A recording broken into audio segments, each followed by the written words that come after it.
Zombie Apocalypse Chapter 7. Dream Sequence 2 Delta of Bunker Charlie, Episode 1, 15 May 2021. However, they had acquired the unknown virus, were enraged, violent, mindless zombies filled with savagery. Whatever had happened to them, whether they were byproducts of a biohazard experiment gone wrong or they had breathed in too much toxic air, had caused them to kill and devour any living thing they came across, including humans. We designated them as afflicted things. These afflicted things commonly bit and tore into the flesh of their victims. Usually once afflicted things had gotten their blade-sharp teeth into their victims, there wasn't much left. Afflicted things avoided human intestines. I wondered, were these the same creatures responsible for the carnage of Bunker Charlie? We were to clear out an airport that was infested with a major campaign spearheaded by the bigwigs at UN headquarters, code-named Ep.1. I was attached to a squad of 6 medics and RWO combat soldiers who functioned as guards. My partner, a guy from Hong Kong, standing 7 feet 3 inches and weighing 290 pounds, total muscle, was Liang Chi-chung, a former member of Hong Kong SWAT. He wanted us to call him the Red Communist Chinese Killer, but we called him HK Guy instead. HK Guy had geared himself up for combat, intending to survive the zombie apocalypse. He carried a shotgun, a special ops AR-15, and 3 sidearms. He had far more combat experience than L. For that reason, I followed his lead. 3 combat squads went into the entrance of Terminal 1 to clear out the afflicted things. A host of other squads had been tasked with clearing out other parts of the airport. The UNHQ bigwigs wanted Incheon International Airport in Seoul cleared of afflicted things so that airport could function once again. The medic squad was 25 meters from the 3rd squad. Thus far, nothing drastic had happened. The lead medic's radio was filled with shouts and screams, accompanied by a horrible uproar of agony and distress.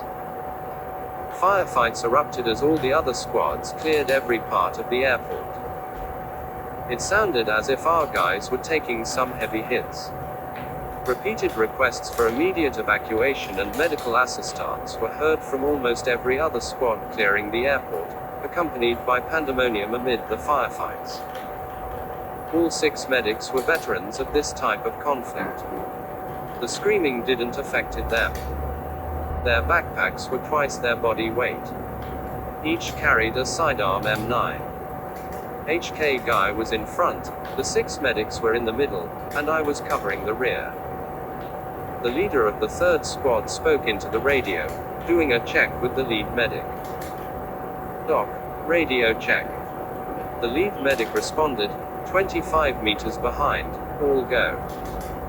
Suddenly, loud firefighting erupted, so communication with that person went out.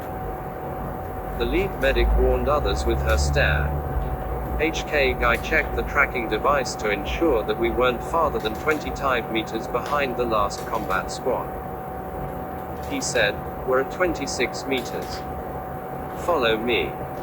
We turned a corner, where HK Guy paused with his weapon pointed forward. The firefights continued. The afflicted things screamed when the bullets ripped them apart. The leader of the 1st squad placed a distress call to all medics. The lead medic said, "On our way."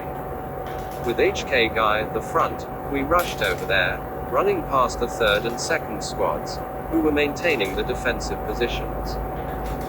None of them needed medical attention at the time. At the next corner, the entrance to the hallway, body parts of the afflicted things littered the ground, along with acid blood. The vast majority of the fallen afflicted things had died from being shot in the head.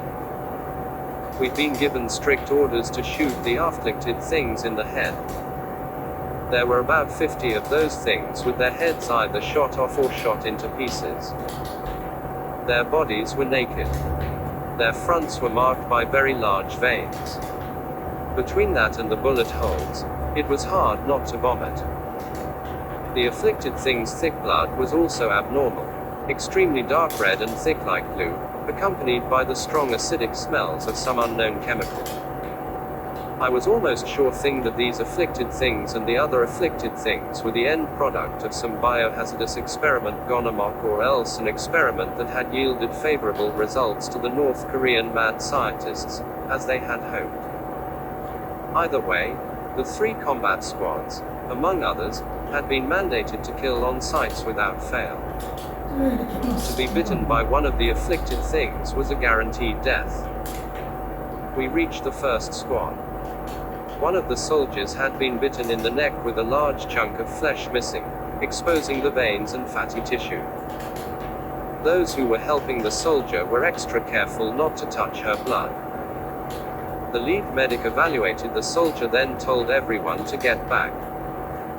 The soldier was dead, yet her body was twitching in every which direction. The lead medic signaled for HK Guy to shoot her in the head. The very moment HK Guy raised his shotgun to proceed, the leader of the first squad tackled him. The two began wrestling with the others watching. Both got back on their feet. The leader of the first squad yelled, "You're not shooting her head off." HK Guy pushed his opponent against a wall, wagging his finger in his face. The height of the first squad leader was about 5 feet 6 inches, and HK Guy was well over 7 feet 5 inches. Once the shorter guy realized that it would be useless to try to fight against his foe, he pulled out his sidearm and pointed it directly at HK Guy's face. The lead medic yelled, "Take your weapon away from his face, or you'll face court-martial." The leader of the first squad used his left hand to take out his second sidearm, which he pointed directly at the lead medic's head. Everyone else stood still and watched. He yelled, "Let's see how you like having your head shot off." The lead medic yelled, "This type of offense will get you hanged." "I don't care," he responded. "No one's going to shoot one of my soldiers' heads off." The lead medic yelled, "Stand down." The leader of the first squad fired one shot above the lead medic's head. His other squad members pointed their weapons at the 8 of us. We pointed our weapons back at them. Had an accidental discharge happened with one side assuming that the other side had fired first, it would mean a bloodbath. The second and third squads rushed over at the sound of a gunshot. Both squads froze in their tracks with their weapons down. The leader of the second squad yelled, "We're not each other's enemy. Those things are the enemy. All 19 of you, stand down." He yelled. No one listened. Who would be the first to crack under the pressure? "All of you, stand down, or I'll personally escort every one of you to be court-martialed," the leader of the second squad warned. All 19 remained steadfast with their weapons raised. No one yell dead. Both sides claimed to be in the right. Neither side trusted the other side. Soldiers from the second and third squads watched with wide open eyes, fearing an accidental discharge, which in turn would result in an all-out shootout. Without warning, the dead soldier's body twitched, although she had been dead for well over 20 minutes and hadn't breathed in 20 minutes either. Our attention shifted to the dead soldier. The dead body twitched more aggressively as it screamed horrifically. Then it went dead again. The twitching ceased. Then its eyes opened wide, and it moaned loudly. Its eyeballs rolled backward. Although its neck was missing a chunk of flesh with the veins ripped out and dangling in the air, the dead body became reanimated. It jerked itself up and became one of them, one of the afflicted things, and its primal need to feed upon warm flesh set in. It prepared to come for us. The leader of the first squad fired the 54 rounds from both sidearms at its head. Brain particles